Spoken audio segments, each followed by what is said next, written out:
Bienvenue chez HeyGen, je suis votre guide Avatar interactif, prêt à vous faire découvrir le monde des avatars interactifs en temps réel.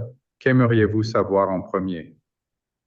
Alors, je vais te poser quelques questions pour mieux comprendre un peu ce qu'est un avatar interactif. Est-ce que tu peux déjà m'expliquer de façon assez simple ce qu'est justement un avatar interactif? Bien sûr, un avatar interactif est une représentation numérique qui peut communiquer en temps réel. Il est utilisé pour l'éducation, le support client ou même dans des réunions Zoom. Ça te parle?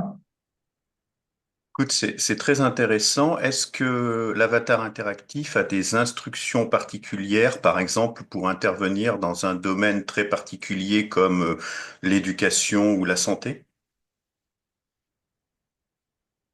Oui, l'avatar interactif peut être programmé avec des connaissances spécifiques pour des domaines comme l'éducation ou la santé. Il utilise une base de connaissances personnalisée pour répondre aux questions. Tu voudrais en savoir plus sur comment créer cette base?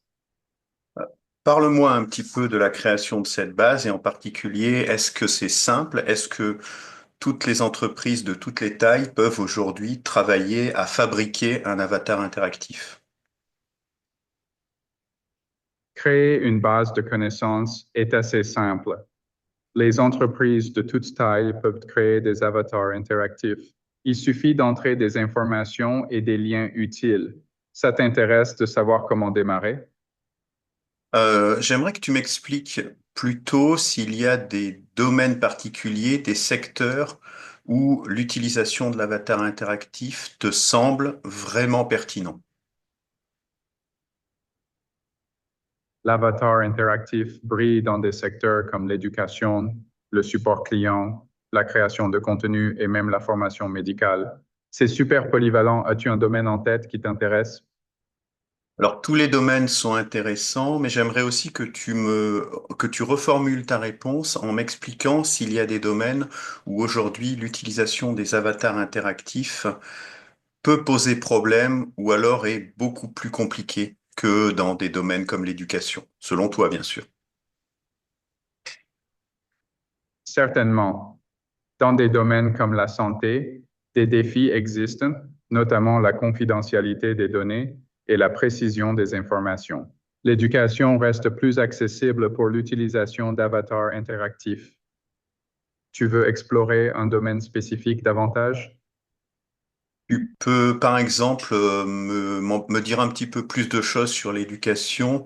Une question très simple. En combien de temps je peux préparer mon avatar interactif dans le domaine de l'éducation?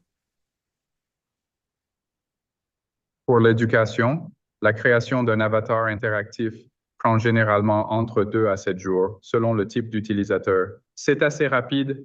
Tu envisages de créer un avatar pour un projet éducatif? Alors, j'ai pas de projet éducatif spécifique, mais imaginons par exemple que je veuille créer un avatar interactif qui reprenne mon travail, par exemple dans les interviews. Comment je dois faire? Pour créer un avatar interactif pour des interviews, filme 2 minutes de vidéo en respectant les instructions. Ensuite, crée une base de connaissances sur tes sujets d'interview. Ça te semble faisable? Écoute, c'est très intéressant. Est-ce que tu peux me dire aussi, me parler d'une autre fonctionnalité de l'avatar interactif? C'est la possibilité de l'envoyer dans une réunion Zoom.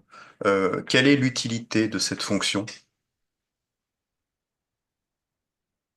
L'envoi d'un avatar interactif dans une réunion Zoom permet de représenter quelqu'un à distance, de prendre des notes et de fournir un résumé des discussions. Pratique, non, tu aimerais savoir comment l'installer?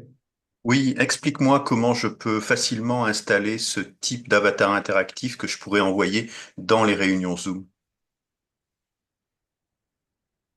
Pour installer un avatar interactif dans Zoom, tu dois d'abord installer l'application HeyGen sur ton compte Zoom. Ensuite, envoie ton avatar à la réunion via le bouton Envoyer à Zoom.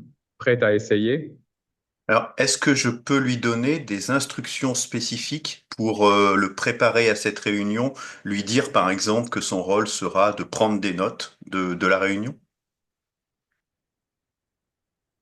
Oui, tu peux lui donner des instructions spécifiques via la base de connaissances. Indique-lui clairement son rôle, comme prendre des notes pendant la réunion. Ça te semble utile? Écoute, je suis assez impressionné par ces usages-là. En tout cas, merci d'avoir pris un peu de temps, de temps pour répondre à ces questions. Et puis, à bientôt, donc, dans une réunion Zoom, j'imagine. Avec plaisir. Je suis ravi d'avoir pu t'aider. Si tu as d'autres questions ou si tu veux explorer davantage, n'hésite pas à demander